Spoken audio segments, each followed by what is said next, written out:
Hello and welcome to the NEWrestle podcast. Look at our sponsor over here, Joe Schleckabeer and Insure, Nebraska.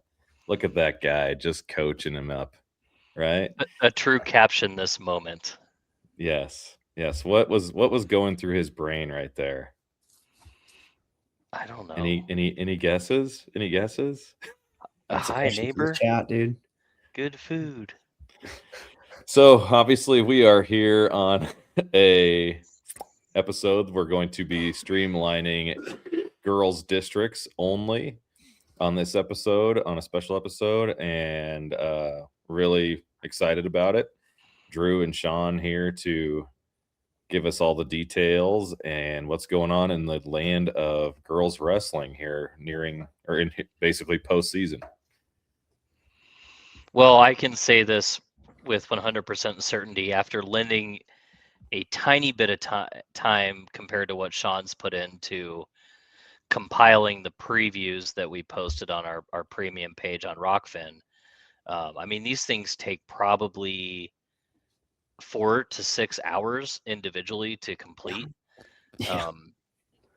And I mean, we're going through every single, matchup between the high level person. You start with one person, you go through and look, and you see if they've wrestled another, and then you go as long as you can until you sort of start not finding any connections. And so we want the people that do subscribe to be able to get the utmost content and the most in-depth district previews you can possibly see. Not only are we predicting the top 4, but we're listing contenders, winning records, people who've maybe had an upset over somebody who's predicted to go to state, and why the person that's still lost is predicted to go. So there's a lot to it. We're not going to be right on everything, but it is exciting to even kind of be a part of that, and hopefully you guys enjoy what we've done there and then enjoy what we're about to do on this podcast. Yeah. So where do we want to start with, guys? I mean, it's A or B, and You can leave it to Sean. Yeah, let's start with Class A. Just kind of work our way down. And like Drew said, we want to make sure the people that are subscribing get the most out of this. But we want to touch on some highlights for everybody as well, because it is an exciting time. There's a lot going on, and there's a lot to cover, and there's a lot to say. So we'll try to keep it as brief as possible. But I don't know, you might have to shut me up a time or two.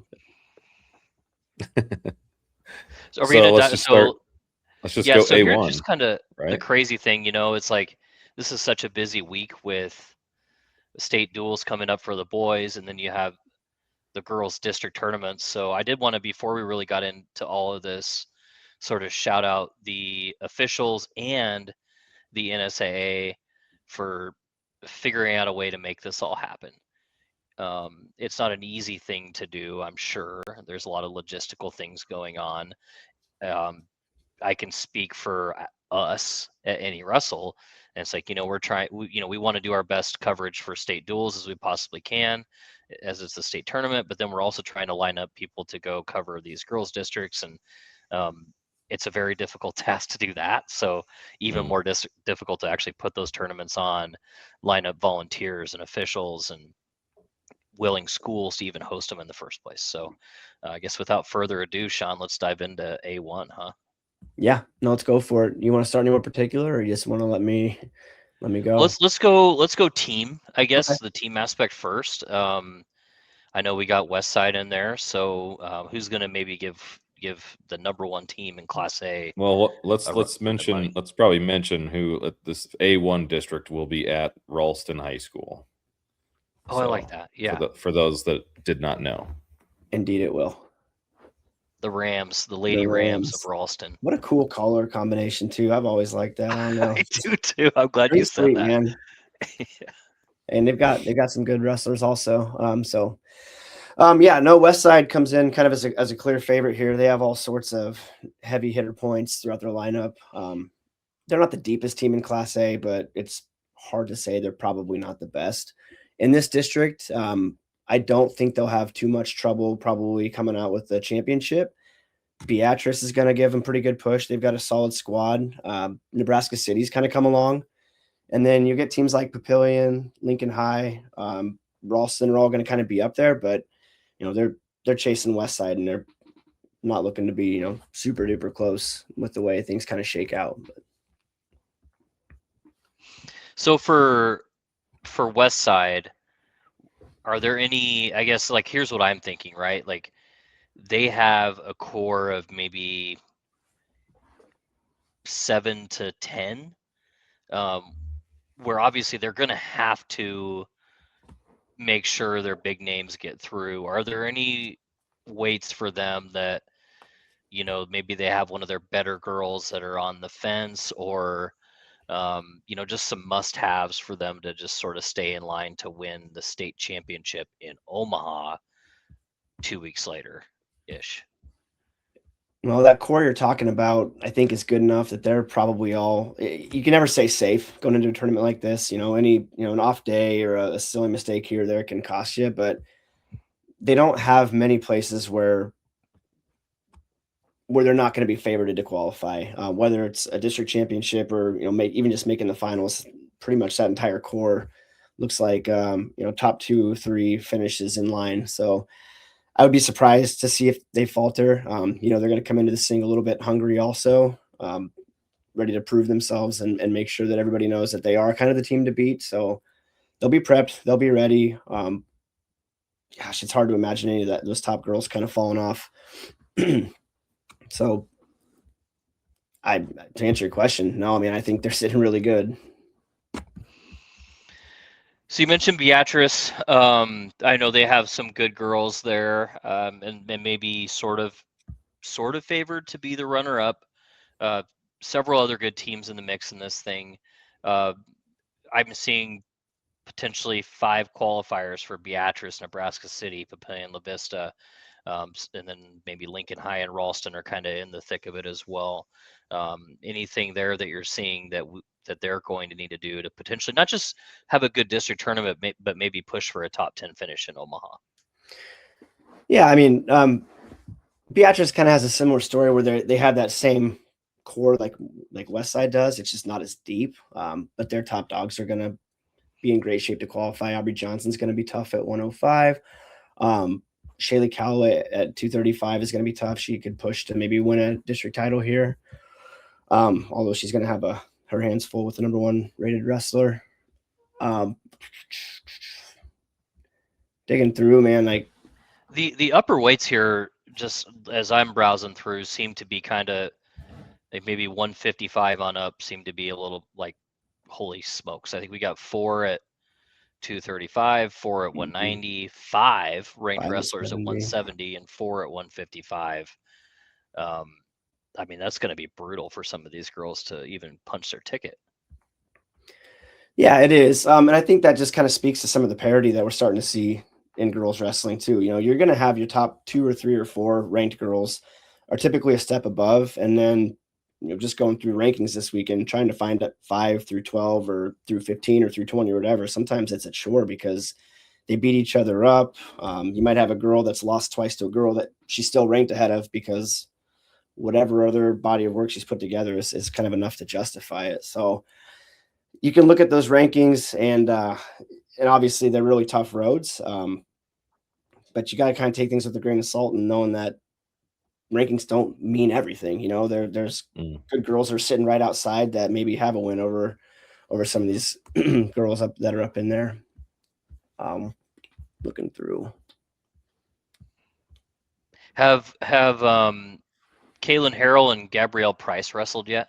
Is that a first time potential thing? No, that should be a first match this year, I believe. Okay. Yeah, which, man, it's pretty hard to bet against Kaylin Harrell and everything. Of course that it she's is. done. Yeah. But if there's anybody out there that can push, I mean, Gabrielle Price she's legit, man. She's tough. She's physical. She's fast. I think Harrell will have her hands full a little bit, but she's proven time and time again, she's able to kind of handle that. So I'm excited to watch that kind of match, not just in district finals, but potentially a state finals match as well. So that should be a fun one. You get kind of a similar situation the next weight up at 125 with Evelyn Beecher and Jaden Jones. They're ranked 1 and 2 right now. They have met. Beecher got a pin in the first period there. Can't really say caught her, but kind of tossed her and threw her back in got to fall early in that match. If that one goes the distance, who knows what it looks like. But some big high profile matches here. Looking up 170, Gary Ann Levy of Benson and Isabel Reyes Castillo. They've wrestled before, where Reyes Castillo was kind of first getting back on the mat after being out the first part of the year. And Levy kind of handed it to her. Since then, though, Reyes Castillo's kind of gotten in shape, gotten better. She may be able to give a little bit more of a challenge here. A couple other big ones, staying in those upper weights. 190's got Macy Barber, and she'll run up against Brittany Pineda Herrera from Buena Vista. Assuming they both make the finals, that's one of those deep brackets with 4 ranked girls, but that should be a good match. Barber's proven herself over and over, but Pineda Herrera's really come along. I think she was All-American at preseason nationals. Just based on some common results, she maybe has a bit of an edge there, but like I said, it's kind of hard to bet against the big dog. So just really more excited to see how those things play out.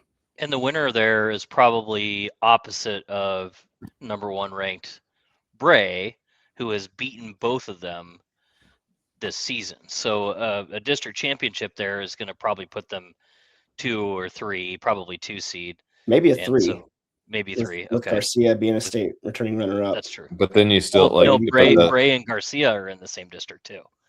Oh, well, so yeah. so it's not real. I mean, one of them will have to go through Bray, and the other will have to go through Garcia, and so that's kind of your top 4. Maybe there's Bobeldike too, but anyways, nonetheless, big matchup at 190, and we haven't seen it yet. Just lots of wins and very few losses for both kids. So yeah, phenomenal wrestlers for sure.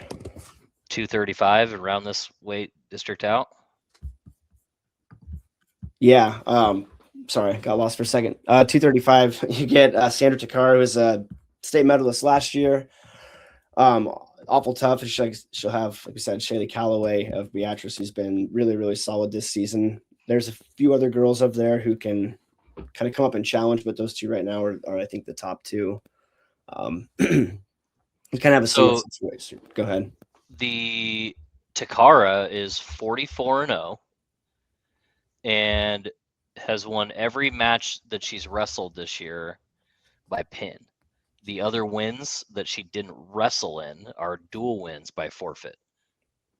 44-0. I mean, that's crazy. I think 30, like low 30s of those are pins, and then the rest are forfeits. That's it. So I mean, she's pretty dominant, legitimately good. Well, Callaway only has 1 loss herself, so I mean, it is going to be a good finals match. I don't know how many wins Callaway has, but you're probably talking 70 some wins to 1 loss between the 2 if they make the finals, because there's 2 other ranked wrestlers, and then Karma Johnson from Westside's pretty good too. Yeah, she's coming along. I think she's just a freshman too, so another one kind of in the hopper for Westside there. All right. Yeah. So that kind of rounds out A1. Yeah. So we'll move on. We'll move on to A2 over there at Lincoln Northeast, the Rockets, which has 3 ranked teams according to the preview: number 5 Norfolk, number 8 Millard West, and 13 Bennington, along with a slew of others.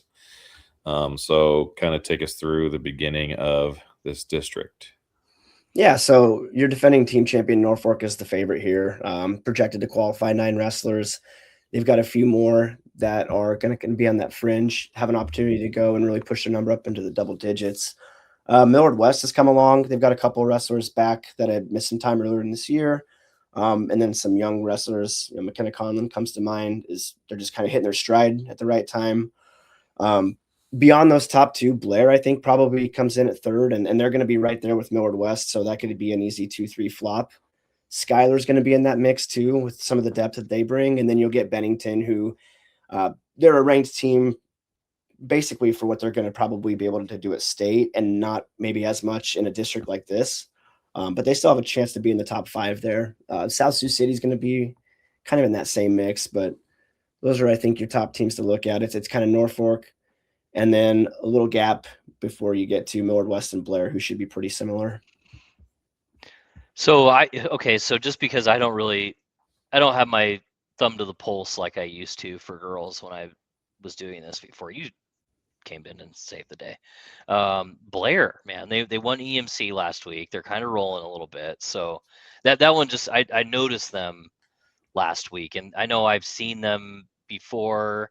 A couple of the girls are good. They must have got a few back, so that I don't know. My eyes are kind of on Blair a little bit. Looks like they're kind of trending at the right time, and that Yeah, matters for a district tournament. 100%. They have an addition to their lineup. Maddie James got in to start wrestling varsity, but really a lot of it is they've got some young girls that have just progressed really consistently and steadily through the year, and now they start out as 500, just a little above 500 type kid, and now they're in their last 20 matches. Maybe they're 15-5 or something, and they've worked their way into the rankings. So they're obviously a hardworking team. They're growing. They're peaking kind of at the right time. So yeah, it's a fun team to watch. It's been a good story this year. Okay, so again kind of the same thing. I mean, scrolling through some of these weight classes, I mean there's pretty much a couple ranked at almost every weight. So we're not trying to skip over too many, but we do have the interest of time. Kaylin Lyons at 130 and Kennedy Werner. I mean, that's a huge match. Lyons has got the better of her a couple times and doesn't really seem to be vulnerable at that weight, but obviously you have 4 ranked wrestlers there, and number 1 versus number 3 is a big match. Yeah, it's a big match, but the last 2 times they've wrestled, it's been a tech fall. Right. It's pretty hard for anybody to at this moment in time, at least, really give Lyons the kind of push we saw her have last year. She's so good. She's so good. It's crazy how good she is. It's awesome. The person that pushed her the most this year had to be Druki, wouldn't it be? Druki, out at Winnebago. And that's another phenomenal wrestler, right? Like, yeah. So, yeah, no, by far that was her best match. So looking at all these weights, like I said, there's almost a couple 3, 4 at every weight. Do you have any favorites that you're looking at? Yeah, I'm kind of curious to see how 155 plays out. Riley Bauer from Norfolk has been really, really good. Madeline James from Blair, I mentioned she kind of came back or started wrestling varsity a little bit late. She's only got, I think, 4 losses, but 3 of them are to the same girl, all in the last 2 weeks. So she hasn't had a chance to maybe see some of the other top competition.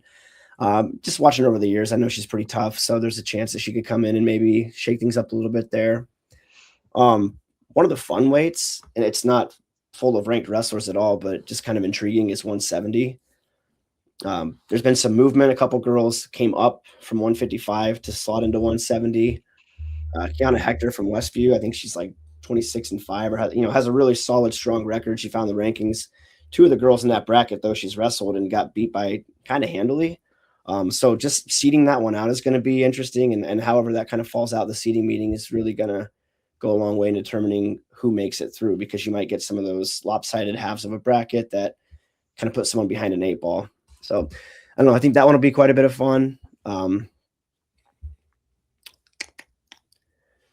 Norfolk needs to push as many through as they can if they're going to repeat. If they're going to repeat, and they need to get the girls that are sitting in 2nd, 3rd, 4th to really push themselves high up the podium here and give themselves a chance. Winning a district title is such a big deal, not just because you get to take home a cool bracket and gold medal, but it sets you up so much better most often at the state tournament. So, take every match serious. Don't be satisfied to qualify. Keep pushing all the way through.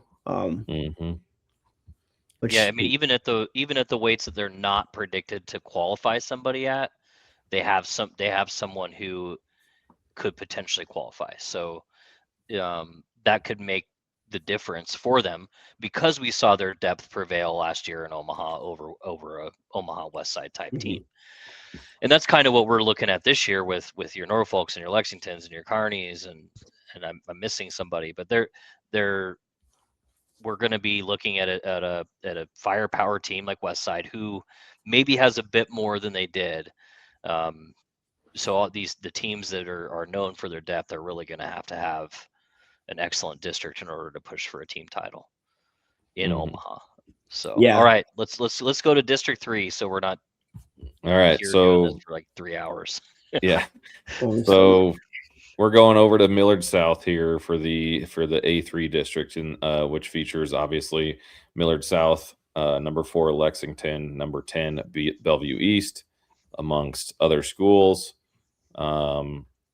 Give me the first impression of Millard South versus Lexington, since they're 3 and 4, and how you look at that team race there. Yeah, I'm looking at them as being pretty close at the top.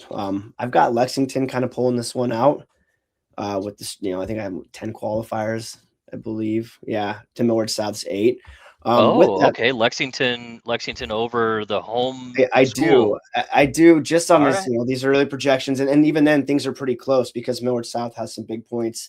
The other thing that Millard South has beyond their 8 projected qualifiers is 5 girls waiting in the wings, so they could really push that up to double digits. Even get as high as 13. Which, if that happens, they should handle business and take this tournament championship.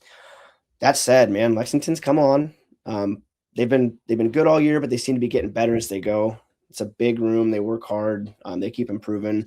Millard South on the positive side does sound like they'll have Millie back, Millie Jensen at 135, who's been out with injury for a while. So she's going to be able to give it a go, and that's That is good. big boost for them. And it's obviously Yeah. it's great for her because senior season had an excellent career, and you want to see her be able to finish on her own terms. And she's going to still be solid. I mean, she's awful tough. So yeah, I've got Lexington edging out Millard South for a team title. Bellevue East a little ways back in third. It's kind of another deep team that has the potential to maybe send as many as 10. We got 5 projected, but then 5 girls that are they're on the fringe to qualify, but they also kind of fall into the weights where there's some openings. And you get a team like that really has historically kind of peaked at the right time, get them rolling. They could come away with a big tournament here and push themselves up in that same conversation. I got one for you here on the team race. Mm-hmm. So the Lexington girls wrestling page said they commented on the rankings where they have 10 that are ranked, and they said 10 ranked Minute Maids, and a former ranked Minute Maid is also coming back from injury this week. It took all season, but we're close to full power. So there must be somebody maybe who was maybe a factor last season that wasn't this season that's coming back. I don't know. So yeah, maybe even call and ask. I don't know. Oh. The potential. I mean, I'm leaving that up to. Yeah, I will ask. Maybe we should phone a friend on live on the episode. So I could text Art if I wanted to, but it's. No, I like the intrigue, man. Like, yeah. I got 2 kids. I didn't know any of them were going to be girls till they popped out. I kind of like waiting and seeing sometimes. So. I did. Hey, 2 girls didn't know. Yep. Did you find out, Kale? Oh yeah. Oh, okay. All right. That would have been crazy if we. You guys know me. I'm an impulsive guy. I can't wait. Okay. All right. So expected good team. Man, we get off topic. I love it. Yeah. No, I think a great team race here. Obviously, Millard South's a pretty proud program. They're at their home gym. It should be loud. It should be rocking in there. Lexington hopefully will bring a great crowd. They're going to have a phenomenal team. Bellevue's close by, so they should hopefully, if they're competing well, get a good group there as well. So we talk about girls wrestling having these fun, exciting atmospheres, man. Let's see what a district tournament looks like when things are kind of coming down to the last few matches and it's tight and it's intense. Like it could be off the charts in there. So let me ask you this real quick, because it's 2 classes of girls. This obviously means there's a ton of competitors in each class, and now we've gone through 3 districts essentially, and each one of your projected weights has so many ranked kids. What's the difference? What is the difference for the casual fan to know? What's the difference between number 3 versus number 12 in your rankings? Because I think, let me preface this a little bit. In boys, with less competitors than what it has in girls, I think there's a bigger difference from 3 to 12. Is that the same in girls, or can you shed some light on that? Yeah, I mean, it's all dependent on specific weights, but like I said earlier, man, sometimes ranking these things, you want to pull your hair out because I want to put this girl 3rd, but she lost to the girl that's 8th, and she lost the girl that's 12th, but she beat the girl that's 2nd. So it's like, you ever seen that? I want to quote you, Sean, from last night, because I was. I'm not going to remember. I was kind of like, how is it like this? This is not possible. kind of thing. Oh, You know, yeah. like, and I've done the girls stuff before. It's just kind of a little rusty. And so I'm going through all this stuff, and he said he goes, you basically have to give every girl a couple mulligans, or you'll drive yourself nuts. Yeah, I Right, mean, like, because they're especially, you know, like, yeah, there's the Kaylin Harrells of the world and things like that, where you have the ultra dominant wrestlers, but there are also weight classes where one's beaten three, who's beaten one twice, but has lost to two, and you know, there are, and then, you know, two lost to 10 once, and then you go in, then you have to, like, if that happens, you're like, what's going on here? And then you have to go look in the match and see what the score was before it happened, because if it was 10-1 in favor of the person who lost, then you can say, okay, like, mulligan. yeah. If it wasn't, then it's more legitimate the other way. And so, yeah, it is hard. There is some unpredictability first and foremost, but then there are also, and we talked about this, like, maybe with Blair a little bit ago, some of these teams are they trend, and then there's momentum, and then they maybe drop a weight, and then they just keep improving, and then you see girls who had 7 or 8 losses in December that have had 4 the second half of the year and have avenged half of those losses. Yeah, So exactly. yeah, so it is hard. You sort of have to roll with the Like a with last 15, last 20 match type thing. right, almost more than you do with the boys, where you're kind of doing the full body of work. With the girls, like, you don't know, like, if this girl's been wrestling for 2 years, when is it going to totally click? Right. And then, you know, she's a beast all of a sudden and wins every match because it happens. It happens which is a lot. cool. Oh, yeah, all the time. So, it's a great question, Kale, and I don't know if that was a great answer or a terrible answer, but it was an answer, and it's There we hard. go. And I mean, and you got us off track, and we haven't talked about the individual matches we're looking forward to in A3. Lord, so that's your fault. Come on. Hey, I'm rusty. I missed last week. Let's see. Again, it's another district that's pretty deep. I think there's 45 total ranked wrestlers in this one. So well above the average there. What are some of the big ones? Here's one that I noticed right offhand, is that Olivia Garion went from 55 to 70, and then the Gretna girl went down. Yeah, it's like a flip flop, but they're both really good. Yeah, they actually did wrestle with Freyer won that one in a duel, and then she dropped down, which when that happened, I'm thinking, okay, so you've got Cortez down there. Grazer had just moved down. Like, is she on a vision quest? What's she doing? She was a couple points away from Levy in that the last tournament she wrestled 170 at. So I thought she had a chance to win it up there, but man, she's kind of killed it down at 155 also. So that's one to watch. Well, and we don't know if Cortez. Well, we'll get there, but we don't know if Cortez is even. We don't. I'm waiting for pre-seeds to come out so I can have an idea.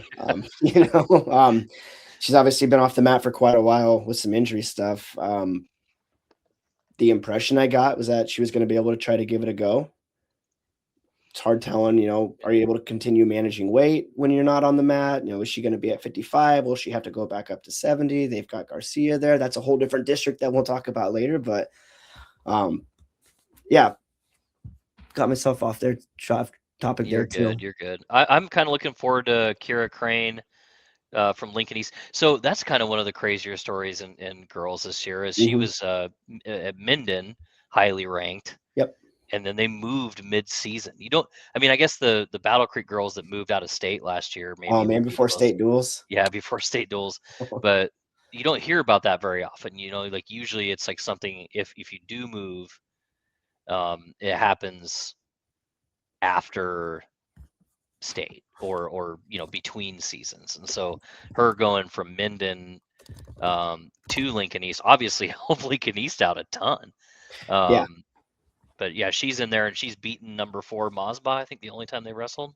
Yeah, and that match ended due to injury, so it's hard telling how it would have came out. I think she was ahead at the time, but it wasn't like 13-1 or anything crazy.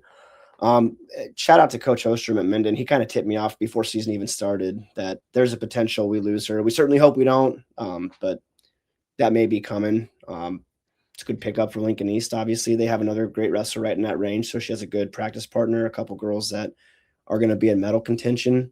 The winner, so the reason why I bring that weight up is the winner there, between number 3 Crane and number 4 Mazba, is the winner there will likely be almost certainly away from Harrell, because Harrell number 1 and 2 are in that same district, and they Right. only see the district champs, so they'll have to go through number 2 Price, who's very good. But like, it's also, you'd probably rather wrestle her, at least right now. Yeah, than it's Caitlin still a Harrell. reward to get away from the number 1 if you can. It Yep. makes that path easier. The thing about that one is Rodriguez from Waverly's really come on lately too, so she could maybe sneak in and give push Number to the 5. top Oh, too. wow. Yeah, that's a great Yeah, weight. it's a really good weight. Okay, we got to keep. I know we got to Yep. keep rolling. I can see it in your eyes, Kale. We got to keep going. I keep wanting to say, all right, we're moving on to A4. Yeah, Any right? others on So- A3 before we go? We're doing good. We're like 10 minutes of district right now. Yeah, we're not too, but still, that's an hour and a half. That's an hour and 20 minutes. Yeah. We're You know doing what? awesome. There's more to talk about, but it's going to be a moot point here in a couple of days Hey, anyway. if you want to read the depth of the preview, go get on Sean's articles because they are amazing. So if you wanted the full spectrum There of you go. every district, go get. And if you don't have the subscription, go pay the $15 because you'll get the districts for girls, you'll get the state tournament for girls, you get state duels for boys, districts for boys, and the state tournament for boys. So there you go. Hey, There I'll you say go. this: I Nice spent plug. $15 on one drink at Scooters this morning, and I would rather have Yeah. the wrestling content I mean, because that we'll was call too it. We'll sweet call for it like crap. 2 cups of coffee, Yeah, There you go. There you Yeah. go. and can you have allow your- us to do cool things like we're Right. going to be doing the next few weekends, 3 weekends. in a row, So to be moving precise. on, going to out in the Panhandle to Gearing for the A4 district. Yeah. Okay, before Um, I have to say something here. I'm sorry. Gearing for a district, and you got Omaha North going to Gearing. I think Omaha North has gone west like 3 of the every 4 year. years. Yeah, Every they year always they get just sent have to out be there. like, yeah. But it's Serpentine, and they always have points. You know, it's I know, not and it happens vice versa. But I'm curious, and we were talking about this when the districts were released like Oh yeah, months ago. Man, we should maybe revisit that a little bit. try That's to a find a little long time here. way to go. And then so and then in 2 weeks, Garing's like, you know what, bet we're gonna be going to Omaha anyways. So man. obviously the team's highlighting this. You have Kearney, who's number 2. According to what you have said, Sean, it looks to be that they have a pretty significant lead in terms of projections over number 6 Grand Island, number 9 host Gering. What you guys just mentioned, Omaha North being number 11, and then number 13 York, along with some others. Shed some light on Kearney first on why they have such a big lead. That's a super impressive team, man. 100 through at least 145. They're super tough, and they're not bearing up above that either, but they're loaded. Got them sending 11 in our projections, and just kind of the point system we use, winning this thing by like 60, 70 points over Grand Island. I would be surprised if it's that much in the long run. But just the way things shake out, they're awful tough. I've got Grand Island coming in too here, with 8 projected qualifiers, which is a tremendous number. Actually have York coming in 3rd, with Omaha North and Gering virtually tied for the 4th and 5th spots, and the North Platte kind of sneaking around there as well. They've got a solid squad out west, but yeah, Kearney's absolutely stacked, dude. So it's kind of like a wrestling tradition rich school in general, and they were a little late to the party to get girls wrestling on board, but it took off, and they have been haven't looked back. Still I following was the just gonna same say that trajectory. they over were the like next, one of the last schools to do it. yeah, Maybe not. feels like it, They right? weren't really, but like, as far as like prominent ones. Yeah, but I mean, Yeah. they've shot up, and if they continue that, they're going to be competing for state titles, if not in a couple of weeks, for the next couple of years to come, because they're going to keep pumping kids out. You can kind of bet on it, which is good for the sport. I mean, not to have one team come in and dominate, but just to have multiple teams that you can look at year in and year out. Grand Island, South Sioux City, Norfolk, Westside, Kearney, 5 or 6, 7 of these big Class A teams that are going to continue to kind of push each other and develop. Everybody kind of gets a little bit of a lift from that. So yeah. What's What are we the looking at? marquee weight you would look at right now? in that Well, you can district? start at 100. 100 is pretty tough. You'll have Purdue from York is down there with Riley Dane from Gering. They're both medalists at 100 last year. Columbus freshman Olivia Bice is down there. And then Delilah Walker from Kearney is going to be in that weight as well. So that's 4 in the top 10. That should be a pretty good one off the get-go. Dane's pretty good. I got to watch her wrestle at the Lexington invite. She's a stud. I mean, it's no fluke that she's been ranked high all year. I know she's dropped a couple losses to some Class B competition, and they wrestle quite a bit of out of state, but she showed up at state last year. I have every expectation she'll do it again this year. She gets the benefit of being on her home match for her district. So, keep an eye on that potential finals match with Purdue there. 115 is pretty tough. Another Gering wrestler. You have Autumn Hahn in there, ranked number 4. Also, number 1, Carson McBride is in there. She's been nearly untouchable this year. She's had some closer matches with a couple tough freshmen, but has not faltered. And then Danica Watts from Blue River is another one to watch. She actually wrestled McBride pretty tough. I think it was at the Eunice Duels a couple weeks ago. That was maybe a 3 or 4 What school is Blue River? It would be like David City, Shelby Rising City, East Butler maybe in there. It's like it's a handful of schools in there, and they're tough, man. It's a cool story. How are they big enough to be Class A? You combine multiple schools, and there's only 56. What is it? 56 Class A schools. Okay. Or I guess I shouldn't say only. That's a pretty big number of Class A schools when you're thinking in terms of boys. There's only 32. So I think some of your smaller Class A's are like the Nebraska City, and when you start combining schools, you get close to that in a hurry. Okay, sorry, I didn't mean to segue or sidetrack. That's okay, Cal. I forgive you. Kale sidetrack Streeter. You bet. I'm just kidding. So those are some of the bigger weights to look at. 170, I think, will be good. Projecting Leslie Garcia Gomez from Grand Island to be there. She was a state medalist for GICC last year at 190, so she's down at 170. She'll see Jaslyn Alvarez, who used to wrestle for Lincoln High, now at Hastings, and she's been pretty solid this year. And then you got a tough freshman in Kaylee Wegerson from York, who I think is going to push in there. Beyond that, though, I think the list of contenders, there's 5-6 girls listed in there. So you're looking at 9 or 10 girls with a legitimate shot to push their way through to Omaha. It seems like a really deep district. I mean, obviously with the number of ranked teams, it was probably going to be the case, but it's some kind of fun quarterfinal matches in this one. I love you get like 4-5 or a good 3-6, and like if you win this, you're set up really good, and if you lose it, boy, coming back's pretty tough. Look at a bunch of those. So, these Class A districts are one day. You got to wake up ready to go. You don't get a second chance. So, it's the little word for the girls. Get up right away for it. So 190. Blue River is, sorry, since this was driving me crazy, I had to look it up. It's David City, East Butler, and then Shelby Rising City. There you go. Crazy. It seems like the 3 teams I said. It is the 3 teams you said. Sean, just a wealth of knowledge. All right. Hey, one more weight I want to touch on before we move to Class B. 190 here is absolutely phenomenal. You got number 1 Bray. You got number 4 Garcia, who was a state runner-up last year. She beat Bray 1-0 in the state semis. Then you got Serenity Lewis from Alliance and Gracie Trejo from Columbus. They're both top 10 Colin girls. Back there in the background. Yeah, I see him. So you got 4 great girls there, but I'm really excited to see a rematch between Bray and Garcia here. I'm sure Bray's probably looking for a little revenge following last year. Garcia got a little bit of a late start, and sluggish probably isn't a fair word to use, but she was in a lot of close matches early when she got back, and then she's kind of taken off since then. So looking forward to seeing those 2 compete. Absolutely. All right. That's a good district. It's gonna be fun. Gosh, man, imagine being the guy that typed that one out on the preview. All right, so that moves us over to Class B. Thank you, by the way.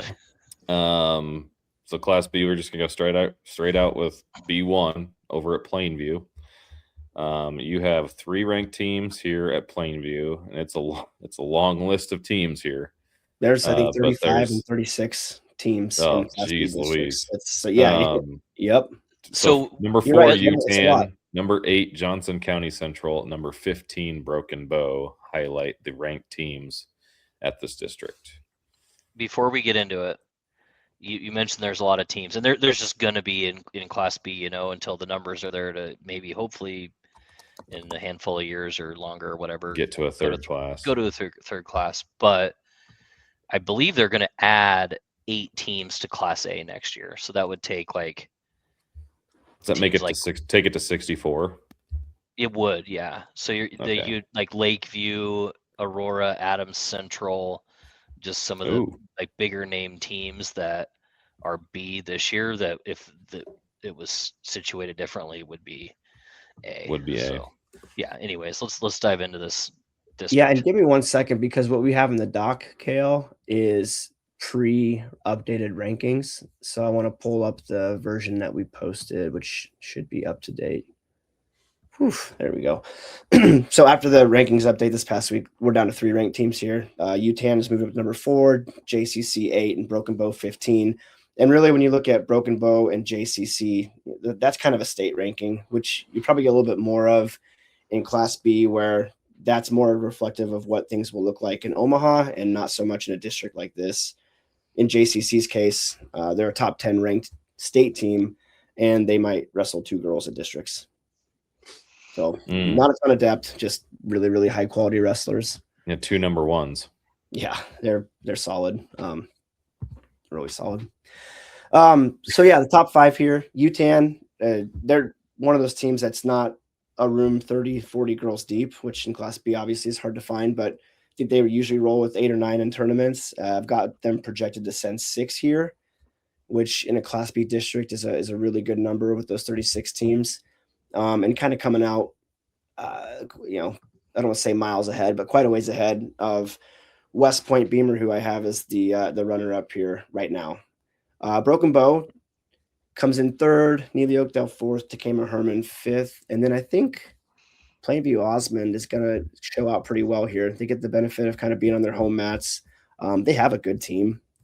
They pushed Wayne in a duel. They were right there with Ord at the Ord invite, so they'll be fun to watch, and they're kind of coming along in a hurry because they're a newer team as well. But that's kind of where we're looking at team-wise. So do you think and I feel like this is going to be the case in Class B, and so we can blanket statement this a little bit. I feel like with that many teams and, obviously a certain level of unpredictability, that there could be other teams that maybe we just didn't talk about there that, you get 3 or 4 medalists and then have a few pushed to the later rounds that could maybe, sneak up there that maybe we didn't even realize just based off of maybe not overall medalists, but like contenders that maybe jump in or jump onto a podium or something like that. Yeah, you're going to see a ton of that. So it's awesome and it's fun and it's great being able to put these projections together. And then it's like deflating to sit there on Sunday and be like, oh my God, how did I miss this? Or how was I that far off? But that's kind of the nature of the beast. And with 36 teams, they're not all, there's a lot of geographic location in Class B. It's a little bit better with that, but there's still a lot of girls that don't see each other throughout the year, and you just don't know what you got until you get a chance to put everybody in the same pool and let them wrestle it out. So yes, that's a good statement to make. Speaking of some of those teams, you could see like an O'Neill, a Southern Valley, a North Bend. They're kind of right in the thick of things here. When I run projections, I put team scores out that are completely unscientific, and it's just basically based on projections, based on contenders. But UTAN's a ways out front. Then it's West Point Beamer. Then behind that, there's a group of 3 teams that are all within like 3 or 4 points, right? Beyond that, there are 2, 4, 6, 8, 10 teams all within 7 points. So the heck, it's your guess is as good as mine. But UTAN, what I do know is UTAN looks like a pretty clear favorite here. So I'm scrolling through some of these individual weights, Sean, and 110's got 5 ranked, 115 now that maybe Leah Thompson from UTAN's going to be down there would be 5 ranked. Yeah, I've 130. I still feel like she maybe goes back up. I mean, I'm not a coach anymore, but man, I would consider it. 130, 155 has 5. So there's some, I mean, geez, There are deep brackets here. Yeah. 115 we could probably talk about in every district. That's the craziest weight in Class B this year. There are legitimately 10 girls that can go into Omaha and win it, and they've beaten each other. Nobody has really risen above. Right now, Brinkley Last is our new number one, and she's been victorious over everybody at 115, but she hasn't been, super dominating. It's been a lot of close matches, which is impressive in its own right to be able to continually win and grind out those hard wins. But they've all been close enough that anything can kind of flip and switch. It can switch and flip a result. Alexis Galusha from St. Paul, is she in this district? I should scroll down a bit. She is. Just had a great weekend at Ainsworth last week. She pinned Ali Olegmuller, who's tough, and then she beat then number one Zoe Jones 12-5. So it's just every week. Oh, and that could be a district rematch then. Exactly. Okay. And then between them, though, is Haley Serpentine from Southern Valley, who has beaten Galusha. I think she's lost to Jones. So you've got 3, 4, and 5 there. And then you've got number 11, Eden Goodwin from Takema Herman, who's tough. Molly Corkle from O'Neill, who's been right in the fringe rankings. I think she was in them earlier. She's tough. If Leah Thompson's down there, she's another one in the mix. Like, it's just it's a really, really good, entertaining, interesting weight. It's a hard one to predict. So kind of want to just sit back and watch. Yeah. It'll be fun. But yeah, there's kind of tough brackets all the way around here. 105's got 4 tough girls. 110, same thing. 4 in the top 10, 5 in the top 10. Sorry. Jeez Louise. Kind of forget about these. You go through and you spend so much time like poring over these, and then you go on to the next one, and then it's like my brain is completely. I don't know how you do it, honestly. Like I forget some of the things I think about just in Class C boys, like how you do 2 classes of girls with that many. It's just insane. There's 200 and some teams. Yeah, it's tough. It's tough. It's tough. The thing is, like, I don't remember. I do it. I don't remember. I go back like, oh yeah, that makes sense. I remember that now. But it's like, if stop me on the street, hey, what do you think of this? Like, my brain's going haywire trying to scramble and figure out. You do a good job, man. You have plenty of knowledge in there. It's you don't forget it all. I don't forget it all. I'm not like a great communicator anyway. So if I could sit down and type it out to you, you'll get everything you need, right? But even better. Anyway, I grew up on the internet. Right. That's my thing. Well, you want to go B2? Let's do B2. Let's do okay. B2 is over here at Columbus Lakeview. My goodness, this looks like a tough district. Number 2 Battle Creek, number 3 Lakeview, number 7 Auburn, number 10 Ord, number 13 Summerland, number 15 Stanton, amongst many others. So man, just looking through some of these ranking or some of your projections and breakdowns, there's like 5 contenders outside the top 4 in every weight. There are 51 ranked wrestlers in this district. That's got to be the most. That's right? The most by far. So if everything was even, I think it'd be 42 per district. So you're talking about almost 10 extra, which doesn't sound like a ton, but it's a ton. That means everybody else is averaging 39, 38. So this is a freaking grinder, man. Making it through here, you're going to be set up really well. And yeah, Kel, to your point, at 100, we've got 5 ranked girls, and then 1, 2, 3, 4 other contenders. Although that's interesting though, because we maybe got a sneak peek at the pre-seats here, and just looking at some results from the last week or two. Number 2 Hadley Missoula isn't going to be at 100. I don't think that it's possible for her to go back down. She was pretty big at Raymond Central last week, so breaking news, she's going to be up at 105, which look what it does to that bracket. It was already 2, 3, 5, 10, 12. Now it's 2, 2, 3, 5, 10, 12. Yeah, I was going to say you already have a ranked wrestler that's outside looking in on the projection. Not just that would throw another one. That's a state medalist last year. That's sitting as a contender. Well, there you go. There you go. Woo. Dude. So yeah, those lightweights are really crazy. And then what do you want to get out of 110? What are you going to do? Or sorry, get out of 105. You're going to go up to 110 where you've got 2, 5, and 6 sitting in there. Like, it's speaking of 2, Ava Cleveland came down from 115, and man, she's been pretty lights out. It's pretty hard to steal a number 1 ranking from Abby Nagley, and I don't think she's at that level, but she's come down and worked her way right up to number 2. She's got a couple wins over former number 2 Darling in the last couple weeks, and has been pretty dominant against everybody she's wrestled. So keep an eye out for her. Settles and Hodges are there. They should be pretty tough. 115, here we are again.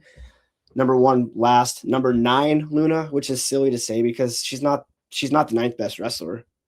You know what I mean? But like, I don't know where to slot her in because she's lost to girls that are in that 3rd, 4th, 5th, and 6th range. So I'm talking about Lynn Luna. If I didn't say that slowly or clearly enough, I can feel myself getting excited.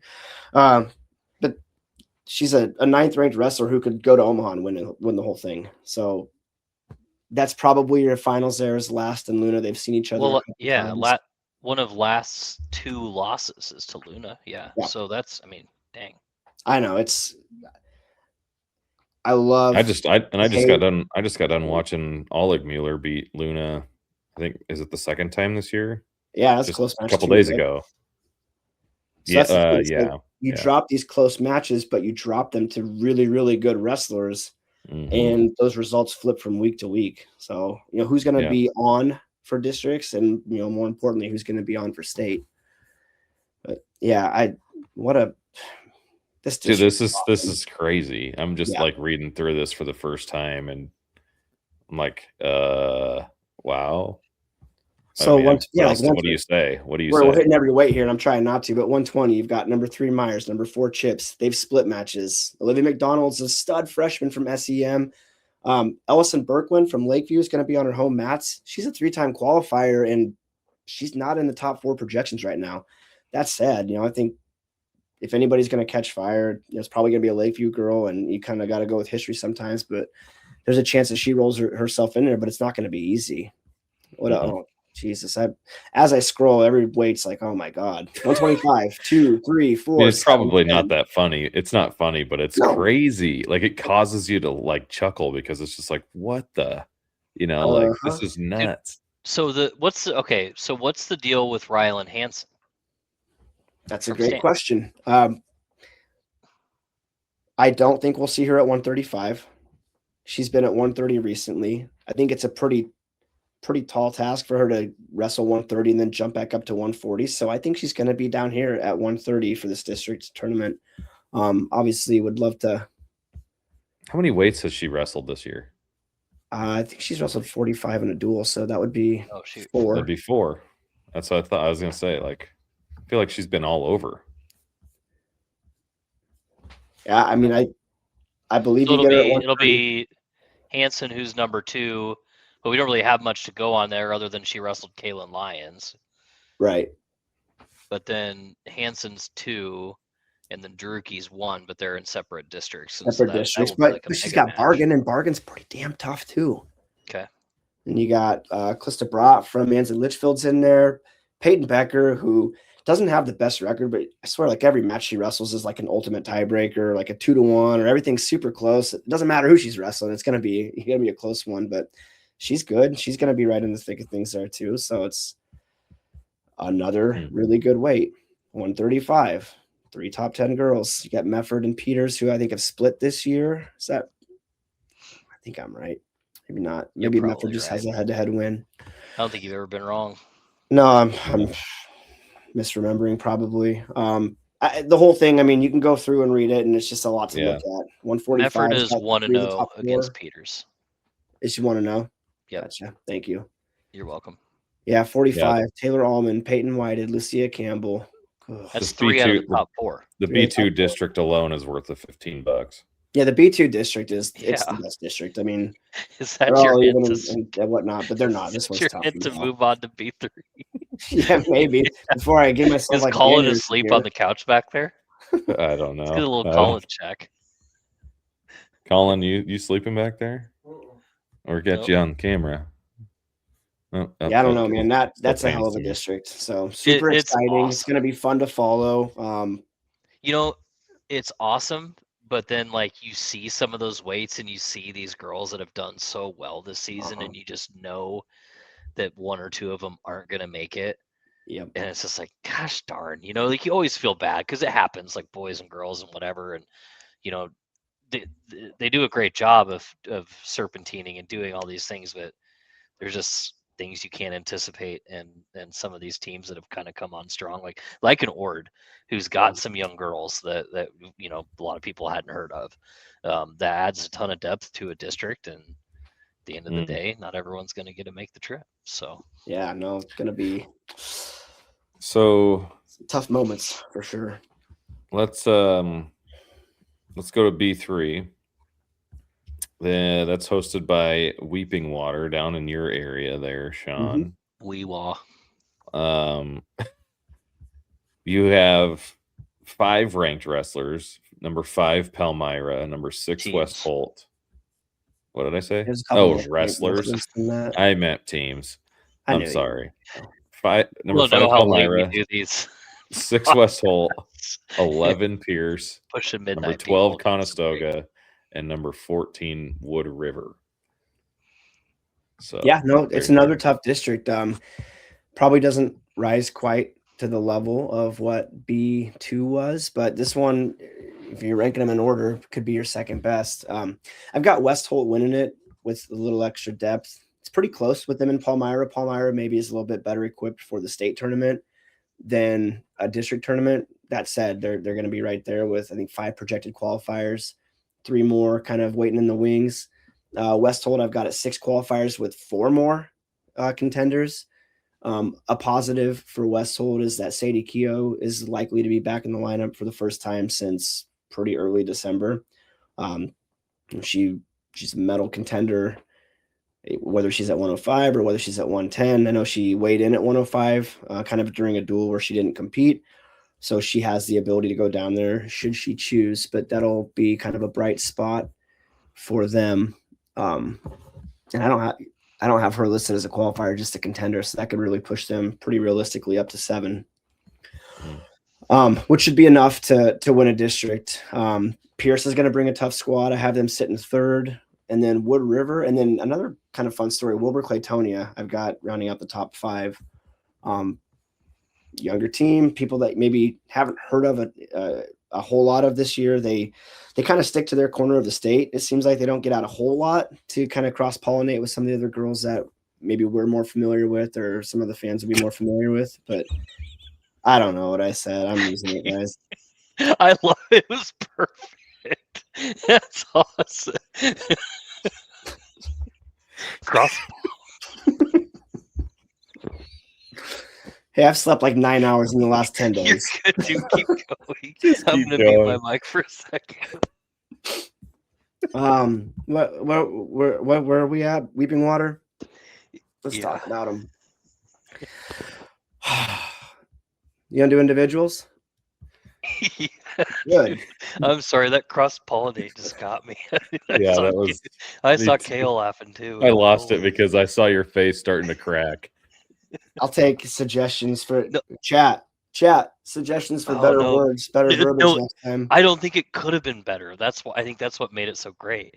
Well, you know what I'm saying, right? They kind of 100%. hang out Yeah. in Oh the yeah. end. It makes sense. It's just caught me off guard. That was the verbiage. Yeah. When I started coaching at Conestoga, that was one of the things that threw me off. Is we would wrestle like 10 tournaments during the year, but we'd see Louisville at like 8 of them. I'm like, what? We got to get out of here a little bit, man. Okay, so Like, that's what you were talking about. You were talking that's about. what I'm talking about. Yeah, Wilbur. you know, they don't have a robust schedule where they see a whole bunch of different teams. So that can lead to maybe some deceptive records where you're 30-7, but you've beaten the same 4 girls 24 times. You know what I mean? Like, I'm not saying that's happening, and I haven't dug deep Is enough. this to their remember first at year least- of wrestling? Is it? What's that? Is this what Wilbur's first year of wrestling? with No, girls? I think it's their 3rd. They have a girl, Okay, Faith okay. Beans, who's been solid for them the last couple of years, and then Okay. this year they've kind of got a little bit more of a supporting cast around her. They've got a lot of names on the docket here. I mean, some in the contender status, but they could have a handful of qualifiers. That's cool Yeah. to see. No, they're not a bad team, man. What do I got? You're right though with the cross pollination, in that. I mean, you see it with the Western teams, especially because geographically, it's just got to be so expensive for them to even get to some of these events. But Yes. you don't necessarily know. Like it, like undefeated. Maybe somebody has 10 losses, but 9 of them are to the same kid, and that's an exaggeration, but Not really. I mean, right. Well, yeah. And so yeah, I mean, you could see a situation where some of these Wilbur girls have lost to the same kids 2 or 3 times that are really good wrestlers. And Well, especially when if you're down in that part of the state and you're talking about, I mean, you had who was ranked 5th here? Palmyra. I mean, that's right down there. Conestoga's down there. And those are good teams with them. So it's very plausible, like you said, that get beat by the same teams over and over again. So it's crazy. Yes. I mean, you see that. I mean, the best example I could use in the boys' side of things is like Aquinas, like with Schomer and DeWispelair. Like DeWispelair has to lose to Schomer like every week. At 106. Well, he doesn't have to, but yeah, I mean, he does. So like it's the same. I mean, he's gonna have 8, 9 losses, and it's all to the same kid, pretty much. Yeah, that makes things crazy. I'll shut up and keep moving here.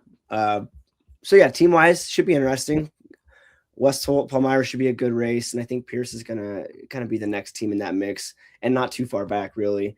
Beyond those top 3, I think there's a pretty sizable drop off before you get to like the Wood Rivers, the Wilburs, Crofton, Bloomfield, Arlington, Thayer will all kind of be in that same mix. So really kind of looking at the top 3 here, and right now I think West Holt's your favorite.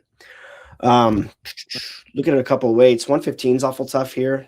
Oh, well, we've heard that before, right? And what makes this interesting is the projected district champion, Rhiannon Tramp from Palmyra, just came down from 120, and she's a freaking killer, dude. She's awful tough. So I put her in at number 2 right away based on some of her 115 results, which have been 49-second pin, 57-second pin, a minute 3 pin. It's just kind of walking through people.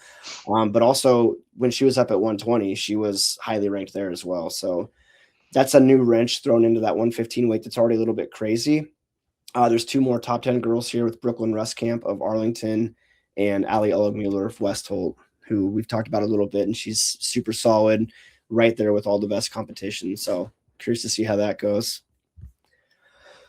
125 is pretty tough with Kirkman, and then you've got Hammond and Teton from Palmyra and Malcolm respectively. They've been good this year. Some more wide open weights here. Wide open isn't maybe a fair word, but weights where you only see 1 or 2 of the top girls, and then you got a little bit of room for people to kind of sneak in. Mm-hmm. One of the weights you don't see that though is 135, where we have 5 ranked girls, 4 in the top 10, and then a couple extra really tough contenders that you mentioned MB2. You're going to have girls that have put a ton in this year and worked really hard and had a ton of success, just not able to find their way through. So 135 is tough with the 5 ranked girls. 140, kind of the same thing. You've got 4 of the top 10 here. Alyssa Thomas from Wood River looks like the favorite. And you have Emerson Penny of Elkhorn Valley, Kinsley Beavers of Wahoo, and then Jaslyn Espino, who's a state medalist, projected number 4 here. So pretty darn tough. Moving on, 4 ranked at 145. Whitley and Arns from Lions Decatur Northeast and Crofton Bloomfield. I don't know that they've actually checked this for me, Drew. Have they seen each other this year? I'm looking right at it. In the meantime, I was looking at 235 and like, what the heck? Oh yeah, dude. This one's, speaking of tears, dude. There are gonna be some, because there's some good girls that aren't gonna make it. It's like they can just bump up. So yeah, they got nowhere to go, right? So what Drew's talking about is there are 7 ranked girls at 235, and they've seen each other. Brian Aldridge is kind of the class of 235. She's beaten everybody. Snyder has beaten, I don't know who else. I think she's beaten Grimes in there. She's beaten Inzaro. She's beaten Nevaeh Bryant. Grimes has beaten Inzaro. Inzaro and Miller have split. Carly Jackson and West Holt's freaking tough. So there's going to be good girls that just don't make it through. That 4-5 quarterfinal, which will probably be between Inzaro and Miller, that's going to be huge. Nice. Okay. Well, let's move on to the very last district. Let's not. Uh, 170 it real quick. is. I want to chat about. Yeah, let's do it. 170. Why not? Yeah, hey, 170 is Come on. freaking tough. You got Isabel Keeler and Libby Evans, who are both really, really tough wrestlers. And then you've got two more ranked girls. But behind that, you've got in contenders Shay Jackson and Ava Ferguson sitting in that contender area. I don't know what you call it, area, whatever. But those girls are both state medalists last year. Realm. So you're looking at, God, did DeRoos medal? And they might have all medaled, to be honest. Klebine's medaled. Let's just say they did. DeRoos did not. So you're looking at 5 state medalists and then an extra girl that's ranked right in the middle of them. So that's tough, dude. So tough place to be. Solid weight class. It's a solid weight class. There is a chance to go up if anybody takes that, but time will tell. Okay, Kale, you are free to move on to B4. Okay, B4, hosted by Ogallala High School. This looks to be Adams Central's playground or world, as you have stated. And then they have number 9, Fort Calhoun, is the lone ranked team with them. Yeah, Wayne's good too. Wayne is good. You said Adams Central could potentially score north of 250 points. Yeah. Guys, one, they're really freaking good. That's it. The end. They're really, really freaking good. And 2, this district has kind of opened up for them. I've got them, I think, with 12 projected qualifiers in this one, which in a Class B, that's unheard of. There are 34 other teams in this district, and they're going to take 12 of those qualifying spots. I shouldn't say most likely, but fairly likely. They're just good up and down the lineup, and it's almost a quarter of the spots. Yeah, let's just say 20% of the qualifying spots are going to Adams It's an embarrassment of riches for Adams Central. And it's going to set them up, I mean, because they are number 1. Yes. That's only going to further bolster their chances to win in Omaha, because even the girls that don't medal in Omaha that win a couple matches are just going to add to their total. Well, I was gonna say, because that loaded bit district in I don't remember where it was, but B2 with the 6 ranked teams, like they're gonna pick each other off in spots. So like, and it's not just any teams; it's Lakeview and Battle Creek, who are the biggest, the biggest threats to Adams Central. Right there, yeah. I mean, this thing's set up beautifully for Adams Central, not only to kind of walk through this district, but to really probably put a pretty good gap between themselves and the rest of the field at the state tournament. But that's why we wrestle. And this district isn't horrible by any means. It's not. There's just, I was gonna say, you still have 38 ranked wrestlers. Yeah, 38 ranked wrestlers. Some really solid brackets. 100 here is tough. With you got 4 in the top 10. Although I wouldn't be surprised to see McLaughlin from Fort Calhoun work her way up. I need to check some weights. She may have been big enough at Raymond Central that she can't get back down anyway. I just haven't dug too far into the weeds on that. So that's one that you could probably expect to move up into a little bit more open 105, and also a weight that she's been pretty successful at this year. She's kind of bounced back and forth between. Negley at 110 is going to be fun to watch. I think I'm sure the stats out there with how many takedowns she's got, but she's got to be getting close to 250 at this point, which is far and above everybody else in the state. She's fun to watch. Yeah. 115. Here we go again. Not quite as deep as the other districts, but you got 2 really good ones here with Chloe Wiseman, who has been as high as the top 3. She was a 3rd place medalist last year in Class A.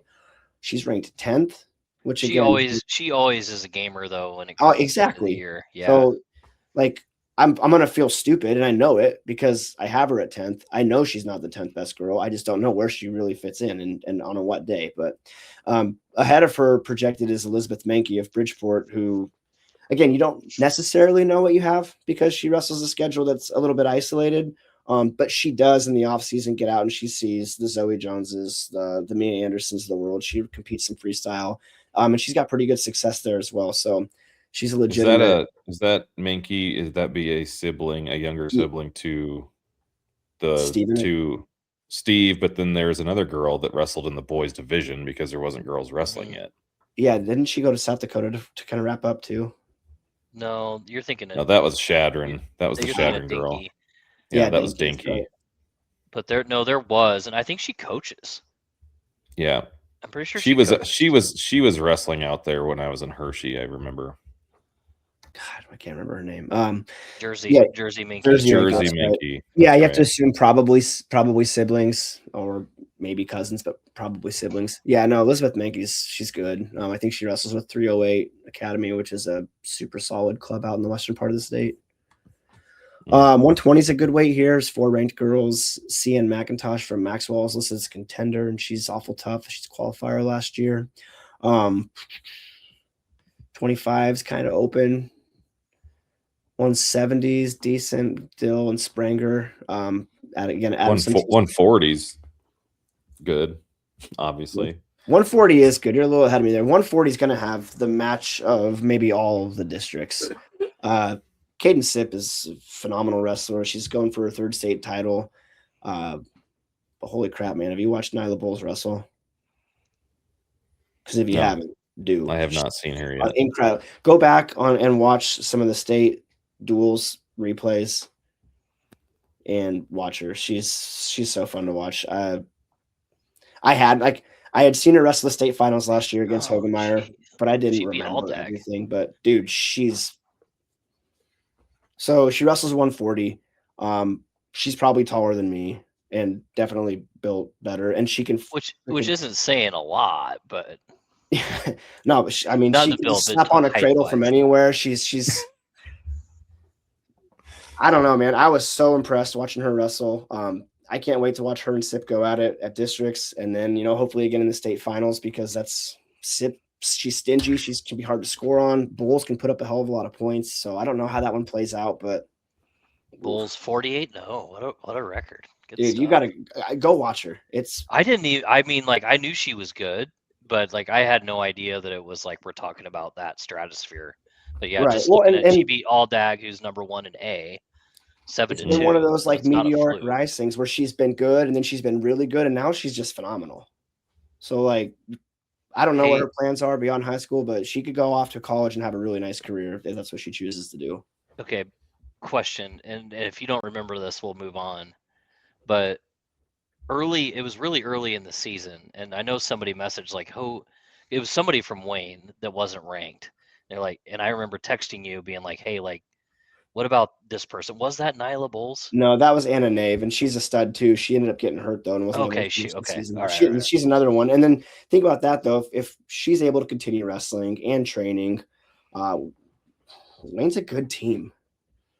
Like they have a lot of girls that are just right on the edge of ranking. So like state-wise, they aren't projecting to score a lot of points, but screw it, man. They could show up and have a hell of a day and find themselves in that top 10. They're fun to watch. A lot of really, really good wrestlers. So if you haven't watched Nyla Bowles wrestle, go find video of her because it's awesome. I was like a little like Brock Hardy-esque almost, where just cradle, rolling people all over the mat. Just I don't know, dude. It was cool. So sweet. I'll take. All right, man. Finish up. You got a couple more weights. You might as well knock them out. Why not? Hey, 70. Let's see. Baca and Gossman wrestle, I think, for the 3rd time this year. They've split. The first time I was it was for the Conestoga invite, and Baca kind of rolled her, and I was super impressed. And she actually took it to Feeney for a large part of that match that day before, kind of Feeney does Feeney things and can win from being on her back. She's craziest kid to watch. The next time they wrestled, though, Gossman got revenge. That was in the Norm Manstedt finals. So the rubber match here should be good.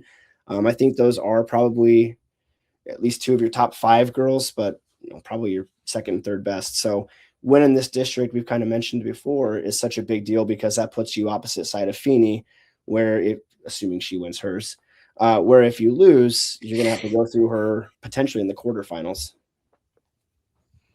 Sheesh. Yeah. 170 is a tough bracket. You got 4 ranked girls. Ziska from Wayne is a freshman, and she's a good one. Gomez from Hemingford, excellent record. Kind of that same, haven't seen a ton of ton of the other competition right now, but she's been really solid. Maddie Zudervern's really good. She got injured earlier in the year, but she was able to get back and compete last week, and she's going to be good to go for districts. So keep an eye on her. I think she's awful tough. 190, got Addison Arvdahl, who's defending state champion.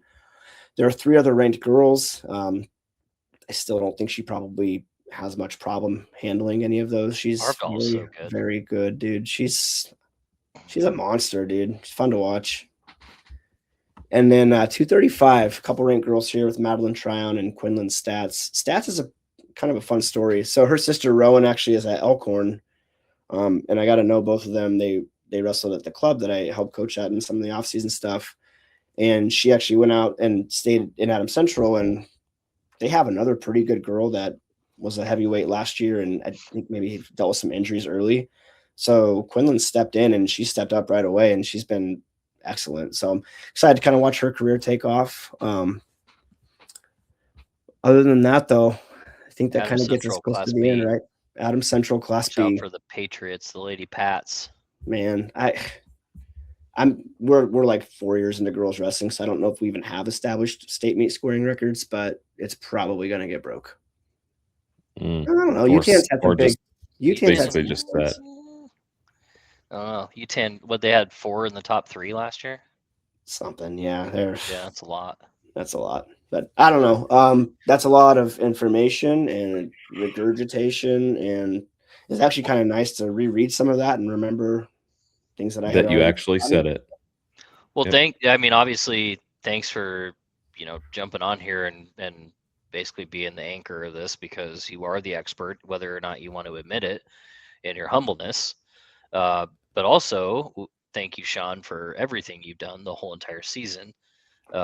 What we try to do wouldn't be possible without you, dude. 2 classes of girls, that many teams. I don't know. Maybe we need to radio in some help for you next year. Yeah, we could certainly look into that. What else, fellas? Is that what we have kind of for the girls districts? Yep. Girls districts obviously this weekend, and we're actually might as well just say it, like if you are a fan of boys, we'll be pumping out a boys episode for state duels also this week as well. And then so districts next week. And then and obviously moving forward as well. But for this week there will be 2 episodes. So yeah. And then for all things district related, we have a district tournament central page. Thank you to Svoboda Benefit Solutions for sponsoring that page. If you go to that, you're going to have, right now we have girls as updated as it can be. We're going to have our rankings on there, previews, links to the tournament, like where you can follow the results. We have stream links to those that we know are being streamed, which I think right now 5 of the 8 are being streamed. And then we'll get pre-seeds up as soon as we have them all. And then Sean, I think you did some like PDF brackets maybe last year. Yeah, I can get those once those all get released. And then the start times, as we kind of find out when those are, will be updated on there as well. It's something we've done every year for a while. It's free to look at it. And if you're a wrestling junkie of any sort and just kind of want to follow multiple things at once, that's a nice little starting point to just jump district to district, stream to stream, and follow girls wrestling districts. I guess Class B Friday and Saturday, and Class A Saturday. There we go. And there's a lot obviously going on, so we're not gonna be able to cover every single thing. If you see something that we aren't there for, we miss, send it. We want to know too. We want to know real time. We want to know what's going on. So hit us up and help us out and keep promoting the sport. Also, just want to say again, thank you, Joe, as we always do, ending the show in Ensure, Nebraska down there. Please go check them out. Oh yeah, we can see it. I just want to know why I don't have one. Well, it sucks to suck. Gosh dang it, Joe. Gosh dang it. Anyway, thank you, Joe, again for everything that you do for the podcast. And that is going to basically wrap us up for tonight in the girls districts extravaganza. Good luck to everybody competing. And then also early congratulations to the qualifiers. Make good decisions out there. Don't get in any trouble. Make weight, compete hard, win with grace, lose the class, all the things, and take it away, Joe. Look at that. You guys all know what I'm talking about. Look at that. Look at that. The shine. Oh, geez. There it is. That's why you don't have a hat, Kale. Yeah, that's it. All right.